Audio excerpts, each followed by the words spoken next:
The Bible is a book of shadows. It is a spell book, is what we would call it if you were a practicing witch. It is a very powerful spell book written by powerful crafters. The Bible instructs energy work, chakras, healing. Jesus talked about these things. For example, he said, the kingdom of heaven is within you. He said, I am the way, the truth, and the life. No man comes to the Father but through me. I am is the way, the recognition that I exist. The declaration I exist is the way. No man comes to the Father. No man comes to the full being of God except to go through me. He was not saying go through him as Jesus. He was saying go through the me, the identity. You have to pierce the identity of your ego, who you think you are, that you're not. You have to go through this constructed identity of me, and you have to dismantle it. You have to go through it to the I am, the nature of your existence. And that is where you meet God in the kingdom of heaven within you. That's what he was saying in that statement. The Christians will call blasphemy, blasphemy, crucify him, you're a heretic,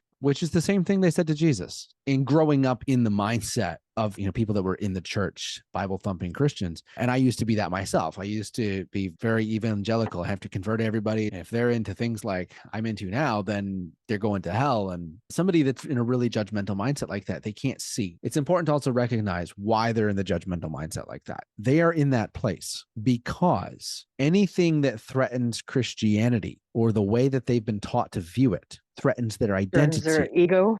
Yeah. Yes, their ego identity, because their ego identity has been formed around being a Christian. More importantly than that, they all participate in what is actually a satanic ritual, by the way, the real dark blood sacrifice rituals. They all participate in that. They talk about like people that drink blood and eat babies are bad, right? Christians will talk about that. And yet they go to church and they drink wine representative of the blood of Christ, and they eat bread representative of his flesh. It's a cannibalistic Satanist ritual. They light candles. It is all witchcraft. Now, witchcraft isn't necessarily bad. It can be used for positive and negative, just like any other tool. But the church practices witchcraft and doesn't let them know. The cross is the death sigil. They put it on top of a blasting rod, which is a wand. It's called a steeple, which harvests energy and blasts the frequency of the death ceremony and the ritual of cannibalism across the country every single Sunday. It's all an orchestrated satanic cannibalistic ritual. It's effed up, taking a pristine being that is the representation of like everything that is good and perfect, and then we're going to eat it and drink its blood. That's some vampiristic fucked up shit. In those ceremonies, they've made a claim, they've taken an oath, and they've made a pledge to take the identity of Christianity and this identity of the false Jesus that the church purports and replace themselves with it. They have them do this acceptance prayer to accept Jesus into your heart. That is an invocation. Anybody that knows anything about demon possession, real demon possession, the acceptance prayer that churches have little kids pray when they accept Jesus into their heart is not the innocent thing that it looks like it is. It is an invocation and a permission for an external entity to take over your soul and your body, to be covered in the blood of Christ. They say this shit, right? And it's all done through symbolism, but it's as good as doing it in real life.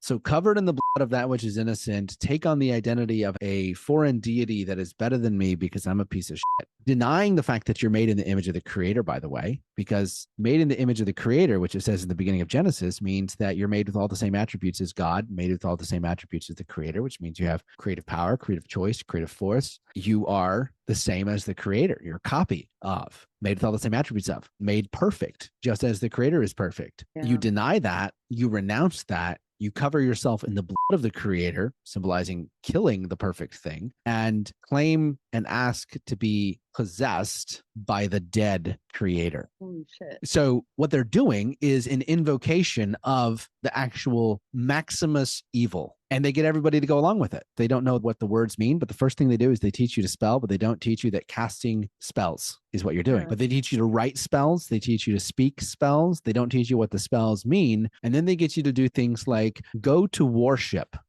War ship.